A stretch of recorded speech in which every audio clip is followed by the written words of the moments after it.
নমস্কার, আমি অঙ্কিতা। আমি আজ বানাবো সাদা পোলাও সাথে ভিন্ন স্বাদের চিকেনের রেসিপি। প্রথমে আমি পোলাওটা রেডি করে নেব। এজন্য আমি পেঁয়াজ কুচি করে নিচ্ছি, আদা কুচি করে নেব।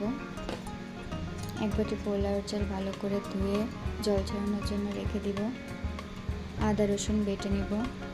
কড়াইয়ে ঘি দিয়ে ঘিটা গরম হয়ে গেলে তার মধ্যে কাজু কিশমিশ ভালো করে ভেজে উঠিয়ে রাখবো। ঘিয়ের মধ্যে দেব জিরা, এলাচ, শুকনো লঙ্কা, তেজপাতা, তারপর কুচানো পেঁয়াজ দিয়ে ভালো করে ভেজে এর মধ্যে লবণ, চিনি দিয়ে নাড়াচাড়া করে আদা রসুন বাটাটা দিয়ে তারপর কাঁচামরিচ, জল ঝরানো পোলাওয়ের চাল দিয়ে একটু নেড়ে চেড়ে 2 বাটি মতো জল গরম করে জলটা দিয়ে দিব। 10 মিনিট পর কাজু কিশমিশ দিয়ে একটু নেড়ে চেড়ে তারপর আমার পোলাওটা রেডি। এরপর রেডি করে নিব চিকেনটার জন্য নিয়েছি 1 কিলো চিকেন, আলু, গোটা রসুন, খোসা ছাড়ানো রসুন, 4টা গোটা পেঁয়াজ, টক দই, কাঁচামরিচ আর আদা। প্রথমে আমি চিকেনটা লবণ হলুদ দিয়ে মেখে নিব। কড়াইয়ে সরিষার তেল দিয়ে তেলটা গরম হয়ে গেলে তার মধ্যে চিকেনটা দিয়ে 10 মিনিট মতো ভালো করে নেড়ে চেড়ে 10 মিনিট পর উঠিয়ে রাখবো।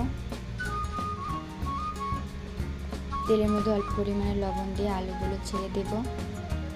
তারপর একটু হলুদ দিয়ে নাড়াচাড়া করব। আদা রসুন বেটে নেব। ভাজা হয়ে গেলে আলু উঠিয়ে রাখবো। তারপর গোটা পেঁয়াজ ভালো করে ভেজে উঠিয়ে রাখবো।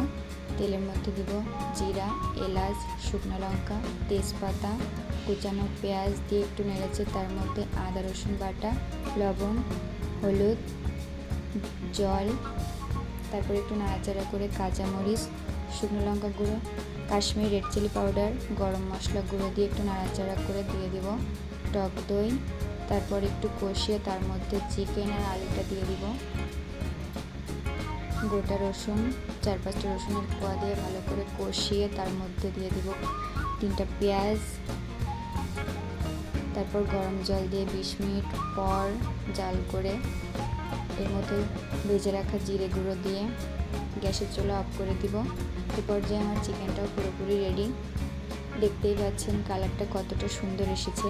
আপনারা চাইলে বাড়িতেও একবার ট্রাই করতে পারেন, একদম পুরোপুরি আলাদাভাবে।